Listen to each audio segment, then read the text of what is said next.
Much better, isn't it? I think so. Today I would like to talk about the Keychron M3 Mini wireless mouse. Having used it extensively over the past few weeks when I wasn't ill or playing Final Fantasy 16 that is, I'm ready to share my impressions.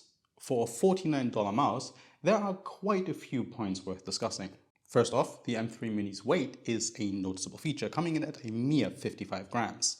This mouse is impressively light. It almost seems to float across the desk, providing a sense of effortless maneuverability. Taking a closer look at what powers the M3 Mini, it is equipped with a Pixart 3395 sensor. It's a high-performance sensor boasting a DPI range of up to 26,000 and up to 650 IPS. Well, again, I'll leave the number crunching and how that relates to reality to others.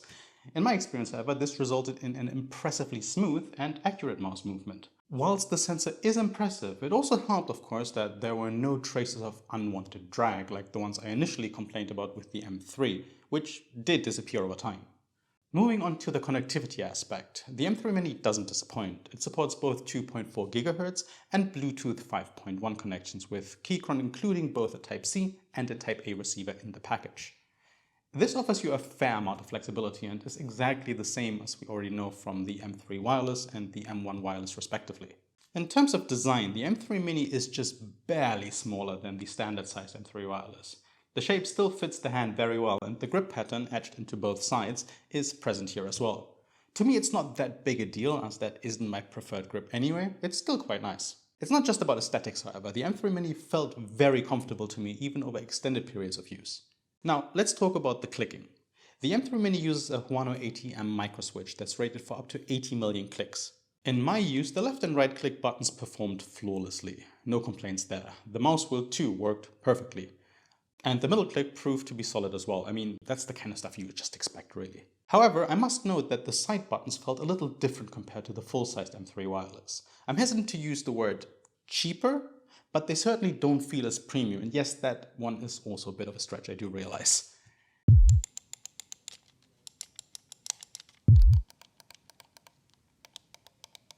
This isn't to say they are not satisfactory, it's just a comparative observation that the side buttons on the standard-sized M3 are nicer, I guess. The M3 Mini lacks RGB lighting. Instead, it features a small hall light that mainly seems to indicate low battery levels and charging status. While I like the RGB option on the M3 Wireless, I usually had them off anyway to save on battery, so for me, this is just perfect anyway. And then we have the Keychron Engine software, which is supposed to let you tweak a range of settings. However, Keychron mentions RGB lighting customization, which doesn't apply to the M3 Mini. This oversight leads me to believe that the copy has been recycled from other products yet again. Additionally, at the time of this review, the software for macOS is still unavailable, despite Keychron's promise of a late June release.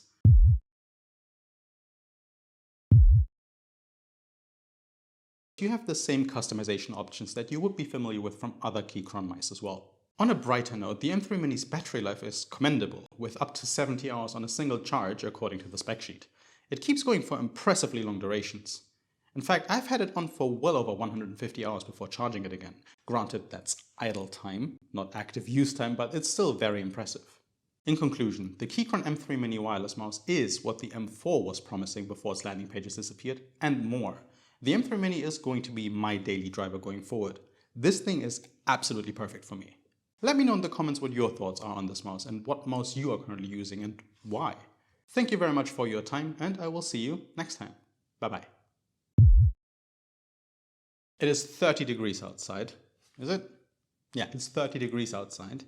I'm wearing a beanie, or whatever you want to call this.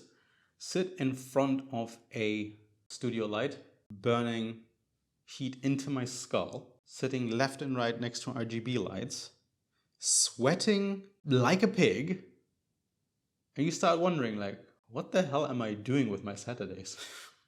Well, this is it.